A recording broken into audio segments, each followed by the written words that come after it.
Si tienes esas dos cosas, vas a aprobar el curso. Si no tienes memoria, porque hay preguntas netamente memorísticas. Y si no razonas, pues tú has leído, pero no comprendes lo que lees, vas a cagar, porque las preguntas son deductivas. Las preguntas que te voy a hacer son de diapositivas. Así que preocúpate de leerlas.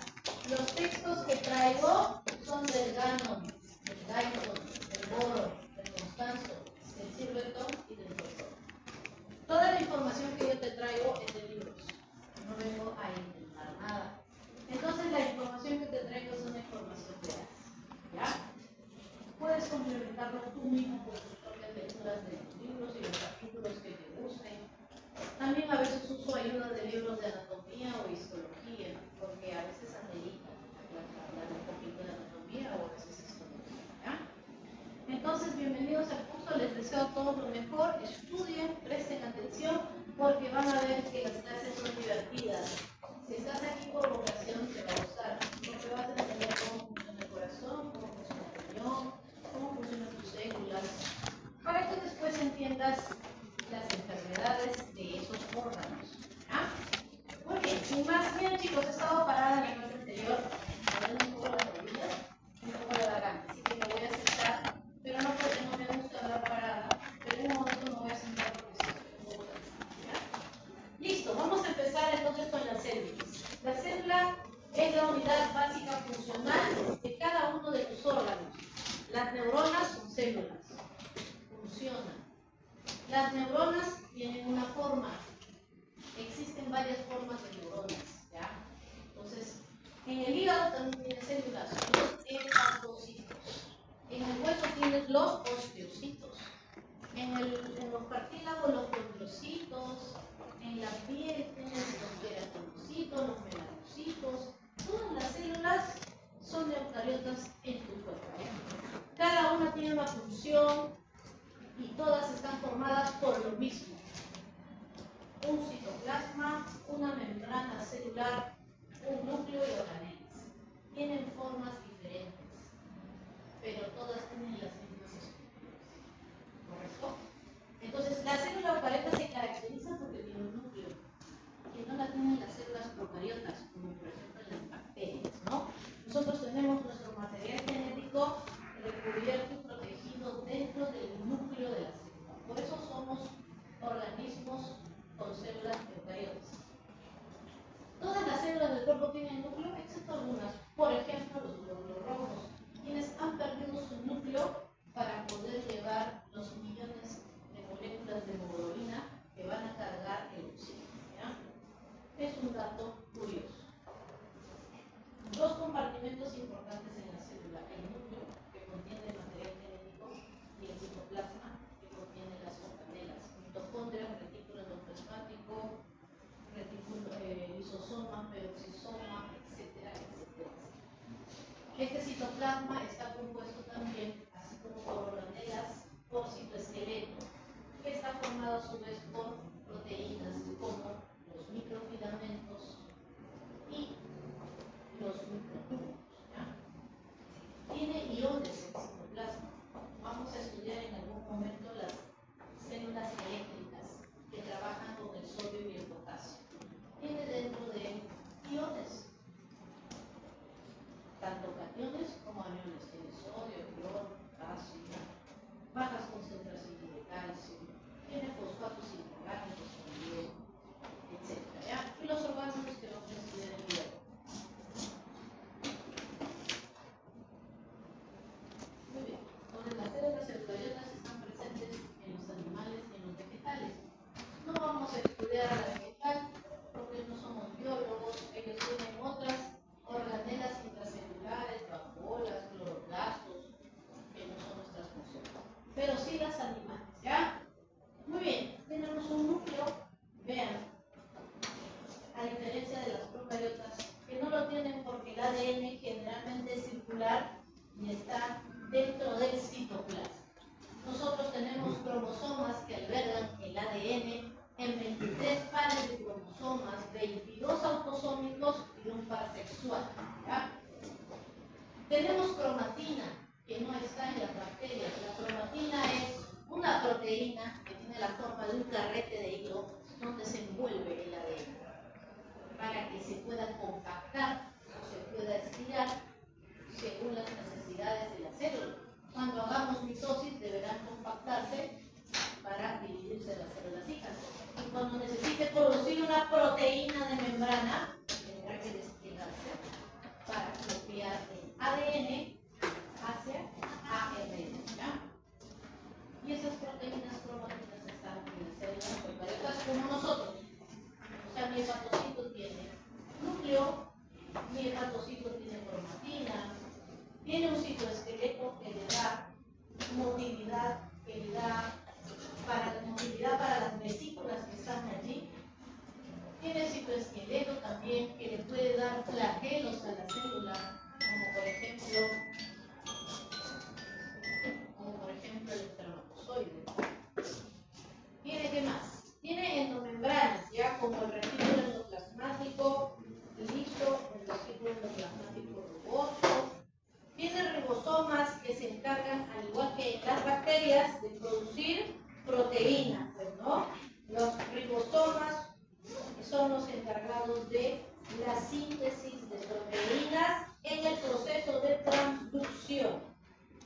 Muy bien, ¿qué más tenemos? Eso sí que tenemos, al igual que las bacterias, pero la diferencia es que las subunidades en las eucariotas son 80S y en las procariotas se denominan 70S. Tenemos también ribosomas, ¿ya?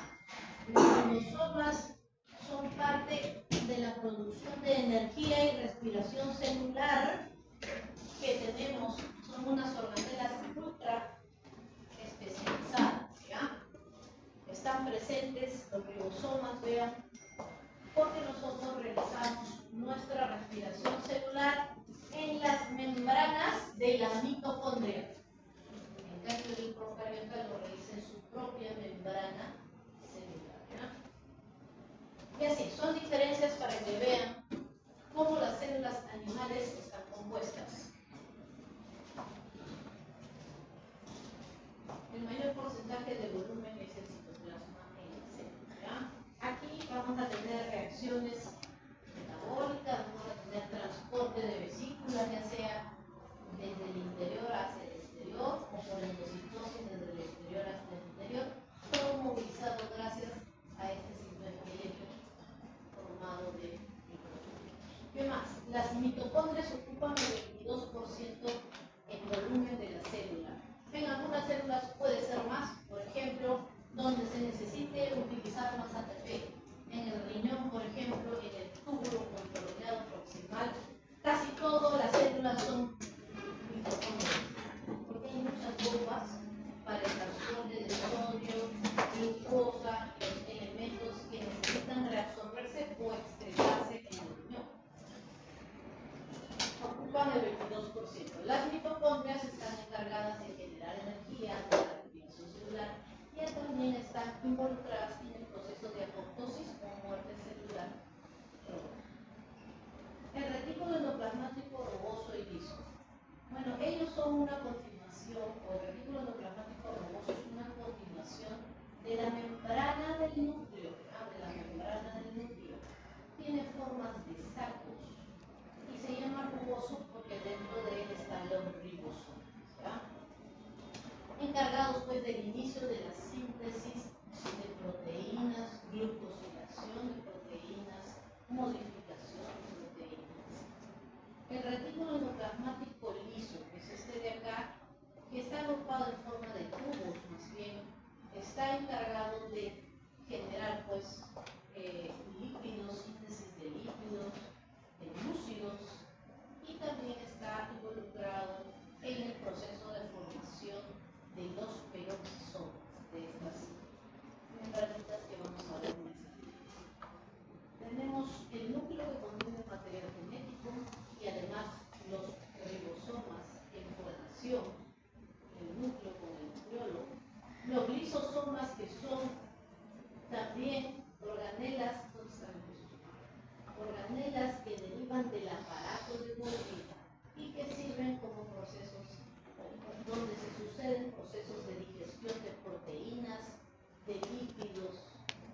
ya sea de la misma célula o de algo, una bacteria que se ha fagocitado para eliminar. Los peroxisomas que ayudan, ya decimos, a la detoxificación y son productores de peróxido. ¿Qué vamos a ver? Uno por uno, ¿ya? Vamos a ver uno por uno. Muy bien, las células eucariotas tienen distintas formas, no son iguales. Por ejemplo, los glóbulos rojos tienen una forma bicóncava, cóncavo. Su mayor extremo es periférico y su menor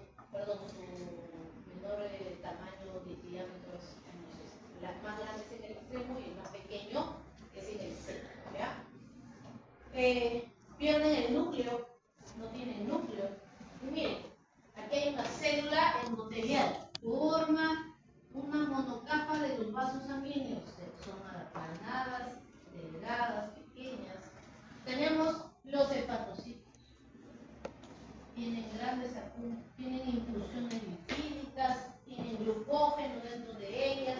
Aquí se ve glucógeno, las mitocondrias, tienen también su núcleo, su retículo endoplasmático rugoso, tienen también su aparato de Golgi, que no lo dibujan acá, etc. Entonces, vean cómo es que esto es una célula, es un hepatocito. Acá tenemos la célula estrellada. Dentro de sus funciones es el acúmulo de la vitamina A. Y también participa en el proceso de fibrosis del hígado en enfermedades como la cirrosis hepática. Acá lo dibujan como un triángulo, pero es estrellada al microscopio, por eso se llaman células de Lito o estrellada. Y miren, las células de Kupffer también es una célula, es un macrófago. Es un macrófago, ¿ya? Tiene su núcleo, tiene sus lisosomas para digerir sustancias que fagocitan, ¿correcto? Y así, entonces miren, una sola imagen, distintas células de distintas formas y tamaños con distintas funciones, pero tienen su núcleo, son eucariotas. Él también tuvo núcleo, lo perdió para poder agregar algo nuevo. Algunas tienen cilios y flagelos, ¿correcto? Como por ejemplo las células del epitelio del yeyuno, los cilios pues para absorber. O el epitelio respiratorio, que tiene cilios para botar a las bacterias que ingresan al sistema respiratorio, porque de la glotis para abajo todo tiene que ser aséptico. No puede haber bacterias. De la glotis para arriba hay un montón, pero de la glotis para abajo no tiene que haber nada. Los espermatozoides, que tienen flagelos para llegar desde el cuello uterino hasta la trompa de falopio, ¿no? Con gran cantidad de mitocondrias y glucógeno almacenado dentro de esa célula llamada. Muy bien, vamos a ver una estructura importante de la célula eucariota, su membrana plasmática. Vamos a estudiar desde afuera hacia adentro. Entonces, la membrana es una frontera que separa a cada célula de ese órgano, ¿correcto? De ese órgano. El epitelio del estómago, cúbico en forma de lado. El epitelio respiratorio bronquial, dedos estratificados, cilíndricos, y así, columnar ahí en el intestino. Todas están una al lado de la otra, separadas de la membrana plasmática, pero unidas también a través de proteínas de las membranas laterales. De extraordinaria importancia delimitan y separan el contenido intracelular del entorno extracelular. Paréntesis, hay otras membranas dentro de la célula para formar el núcleo de la célula. Otras membranas, la mitocondria tiene dos membranas, una membrana externa y una membrana interna, todas compuestas de fosfolípidos.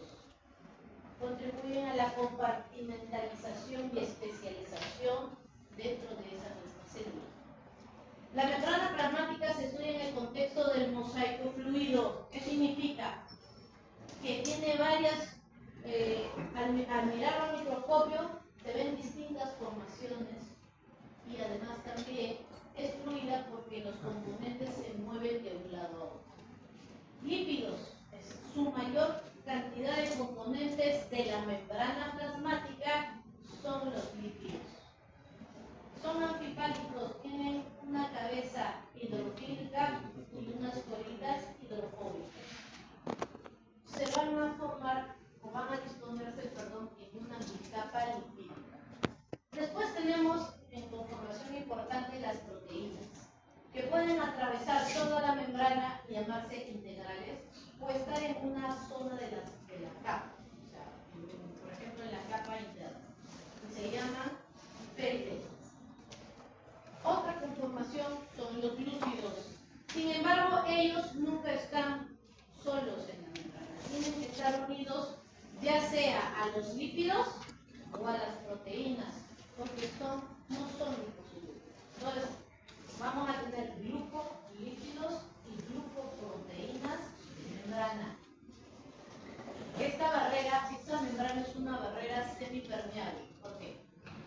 paso de algunas cosas sí y algunas cosas no.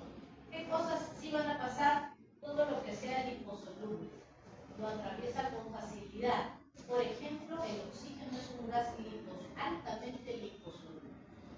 Por ejemplo, una hormona de colesterol va a pasar sin ningún problema. Una hormona proteica no, pero una hormona lipídica. Todo lo que sea liposoluble lo pasa. Pero lo que no sea liposoluble va a necesitar un canal, un transportador, una proteína que le ayude a ingresar a la célula. Aquí está el mosaico fluido. Vean, todo lo rojo y naranja son fosfolípidos. Y todo lo amarillito es colesterol. Entonces tenemos que lo que más vemos es lo rojo. Eso es lípido. Y es la bicapa de fosfolípidos que es antipática. Tiene cabecitas hidrofílicas y colitas hidrofóbicas. Tiene colesterol y tiene glucolípidos. Donde aquí hay glucolípidos. Glucolípidos. Estos son oligosacáridos que se están uniendo a lípidos. Muy bien, también está compuesta por proteínas, lo que vemos de azulito. Podemos tener proteínas integrales de membrana, o sea, que atraviesan toda la membrana desde el medio extracelular hasta el medio intracelular. Podemos tener proteínas periféricas que solo están en una parte de la capa. Podemos tener también proteínas de canal, o sea, es un conducto agujereado, un poro en el centro. Es una proteína de membrana, por ejemplo, las acuaporinas por donde pasa el agua. ¿Qué más? Tenemos otro tipo de proteínas no globulares ni de canal, sino en forma de alfa hélice. Por ejemplo, la proteína GLUT que transporta la glucosa es una proteína alfa hélice. Muy bien, esos son ejemplos de proteínas, ¿ya? Y tenemos los glúcidos que los vemos unidos, ya sea a las proteínas como glucoproteínas o a los lípidos como glucolípidos. Las proteínas y los lípidos pueden moverse libremente, produciendo así la naturaleza fluida. Los fosfolípidos, estos, una cabecita que puede tener un alcohol glicerol y un fosfato, y las colitas hidrofóbicas, ¿ya? Pueden moverse lateralmente o pueden rotar o flexionarse, ¿ya? Pocas veces se traslocan a la otra monocapa. Y en cambio los esteroles pueden moverse y traslocarse de una capa a otra capa.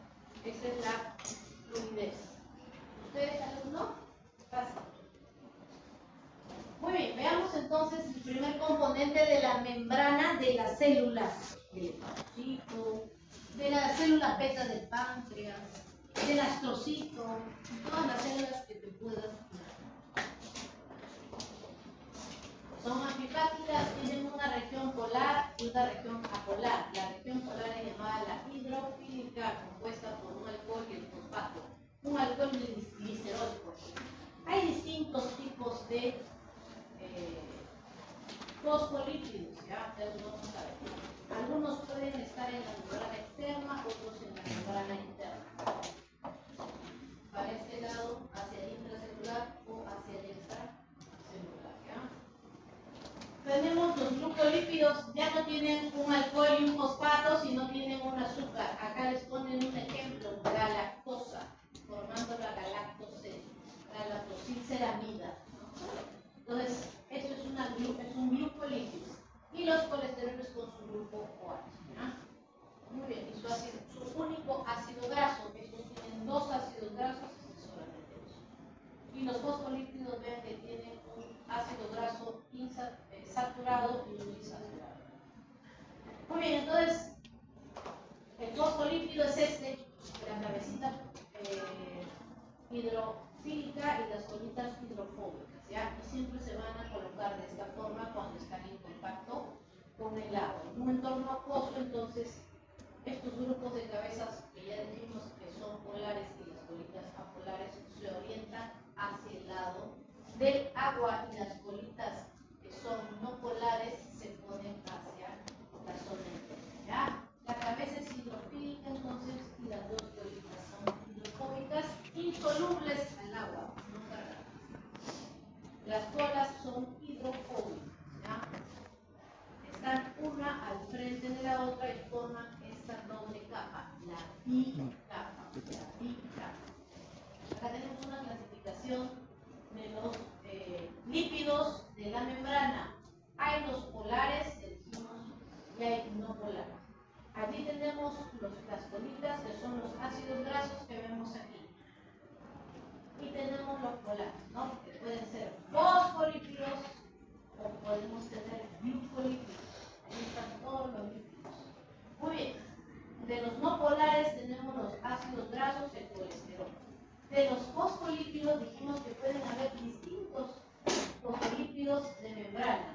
Por ejemplo, yo les di un ejemplo hace un momento de la fosfatidiletolamina, pero hay fosfatidilcolina, fosfatidilserina, fosfatidilinositol y así. Hay unos que son los fosfoglicéridos. Vas a ver fosfato. Hay otros que son los esfingolípidos, porque están aminados, se llaman las esfingomielinas. ¿Ya? ¿Por qué te digo eso? Porque dependiendo de cada fosfolípido, algunos están en la cara externa y otros están en la cara interna. ¿Qué nos dicen, por ejemplo, acá el libro? Dice fosfatidilcolina y la esfingomielina están en la hoja externa. Esta fosfatidilcolina y la esfingomielina están, ¿no? Por ejemplo, acá les están mostrando en la hoja externa, ¿no? Veamos ahora este de aquí, la fosfatidiletolamina en la hoja interna, ¿no? Ya sé. Entonces, estos son lípidos puros. Pero también tenemos glucolípidos. ¿Quiénes son los glucolípidos? Los cerebrósidos, los gangliósidos principalmente. Esos gangliósidos y cerebrósidos son glucolípidos, ¿no? Tienen que unirse este lípido a un azúcar, a un extremo con oligosacáridos, creando así los glucoesfingolípidos, que son abundantes en las células cerebrales. Estos, como son componentes de membrana, en algún momento deben de renovarse, cambiarse, pero en algunos seres humanos, debido a problemas cromosómicos genéticos, hay una mala eliminación de estos glucoesfingolípidos. Y al haber una mala eliminación de estos glucoesfingolípidos, porque hay problemas en el lisosoma, porque es el lisosoma el que tiene enzimas glucolíticas y lipasas, no se pueden eliminar y generan enfermedades por acúmulo de estos glucoesfingolípidos. Una de ellas es la enfermedad de Tay-Sachs, que va a generar parálisis y disfunción mental por acúmulo de estas sustancias en el sistema nervioso de los niños. ¿Ya? Otro lípido importante, además de los que ya mencioné, tenemos al colesterol. El colesterol, o el colesterol, tiene alcoholes insaturados, de los mismos, tiene alcoholes acá, alcoholes insaturados. Se encuentran en tejidos de animales y plantas, predominantes en las células humanas, incrementan el paso de líquidos en la membrana al insertarse entre los fosfolípidos, mejorando la estabilidad de la membrana y así se pueden transportar. Proteínas. Las proteínas pueden ser integrales, capa interna y externa, o periféricas. Vamos a ver la importancia de las proteínas. Otro tipo de proteínas son las proteínas alfa-hélices. Son proteínas que atraviesan, son proteínas integrales, pueden tener alfa-hélices de diferentes números, dependerá de cada proteína, y tienen un extremo amino y un extremo carboxilo. Además, estas proteínas se unen también a otras proteínas periféricas, que son las proteínas que generan activación de otras enzimas para señales intracelulares. ¿Ya? Muy bien, puede tener un grupo de 20 a 25 aminoácidos trenzados, así, de esta forma, para exponer la parte hidrófoba de los mismos hacia el ambiente lipídico.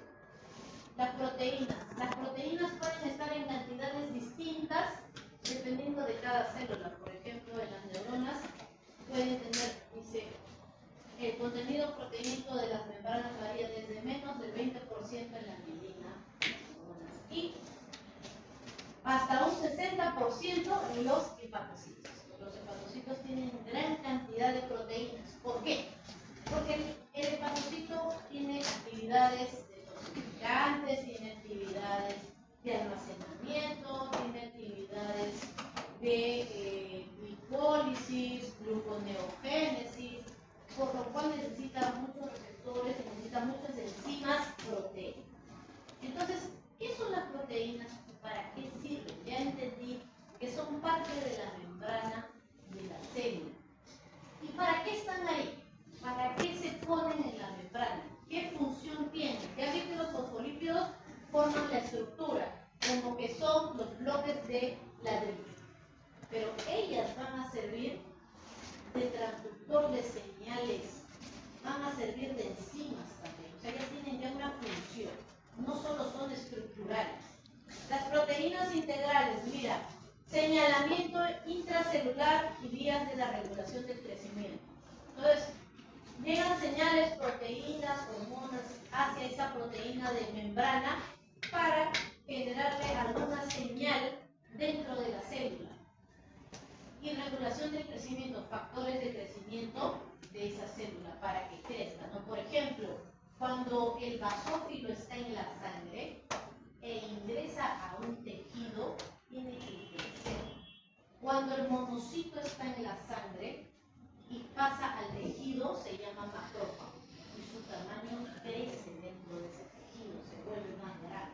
Pero para eso tienen que haber señales, proteínas que se van a unir a estas proteínas para inducir factores de transcripción que hacen que la célula crezca, ¿no? Están involucradas en el transporte de sustancias solubles en agua, membranas trasladadas materiales a través de la membrana. Ya mira, por ejemplo, dentro de la membrana plasmática hay proteínas como los poros. Los poros son canales o conductos hechos de proteínas. Y esos poros están siempre abiertos. Cuando hay un cambio de concentración o de osmolaridad entre el medio intracelular y el medio extracelular, el agua se va a mover. Siempre se va a mover hasta donde hay más concentración de solutos. Y eso lo hace a través de poros que están hechos de proteínas transmembranas. Pueden servir como moléculas de adhesión. Por ejemplo, todas las células del estómago, todo el epitelio gástrico, las células del epitelio, no de la mucosa, no de la submucosa ni de la capa muscular, sino por ejemplo las del epitelio, todas esas células están agarradas unas de otras lateralmente, a través de proteínas que se llaman las caderinas. Las caderinas son proteínas de unión entre las células del estómago. En el cáncer de estómago genético hay una mutación de la caderina y las células del estómago ya no pueden estar agarradas unas de otras y se separan y empiezan a infiltrar el estómago y a generar cáncer de estómago de tipo intestinal, totalmente mortal, cáncer de estómago. Son moléculas reales las proteínas y en muchas, en el músculo esquelético, todas las células tienen adhesión, ¿no? A través de proteínas. ¿Qué más? Las proteínas periféricas actúan como sitios receptores para anticuerpos, para hormonas, neurotransmisores y sitios de neurofármacos. Bueno, pues también las proteínas sirven de receptores. Por ejemplo, el receptor de la insulina es una proteína que va a recepcionar a la insulina para el ingreso de azúcar. Por ejemplo, la TSH es una hormona estimulante que viene de la hipófisis, viaja por la sangre, llega a su receptor que es el pirocito a través de una proteína receptora de TSH y produce hormona anticuerpos. Por ejemplo, el macrófago tiene un receptor de anticuerpos y este receptor para la inmunoglobulina E en el proceso de la reacción alérgica. Cuando tú absorbes, si tú eres alérgico al ácaro del polvo, si tú eres alérgico al polen,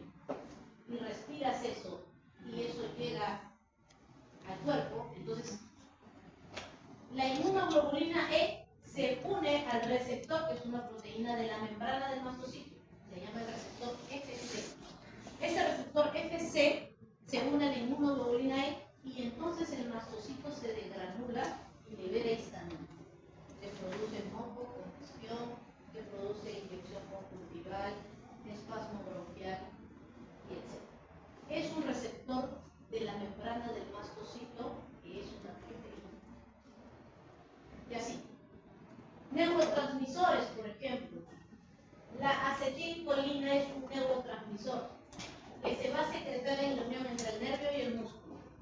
Cuando el nervio libera la acetilcolina para que se una a la célula muscular, tiene un receptor que es de la membrana de esa célula muscular y recepciona la acetilcolina. Y ese receptor es una proteína. ¿Ya? Es una proteína. Pueden ser enzimas. Las proteínas son enzimas que ayudan o están involucradas en la fosforilación de intermedios metabólicos. Entonces, cuando escuches que es una enzima, las proteínas también son enzimas. ¿Ya? Acá hay un ejemplo. Por ejemplo, acá tienes una proteína transmembrana con sus alfa hélices y una proteína periférica que es carbohidrato.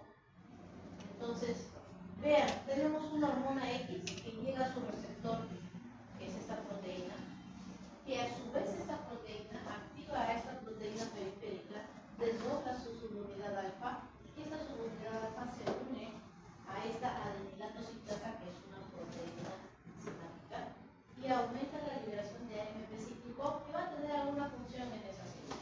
Hasta ahí nos vamos a quedar.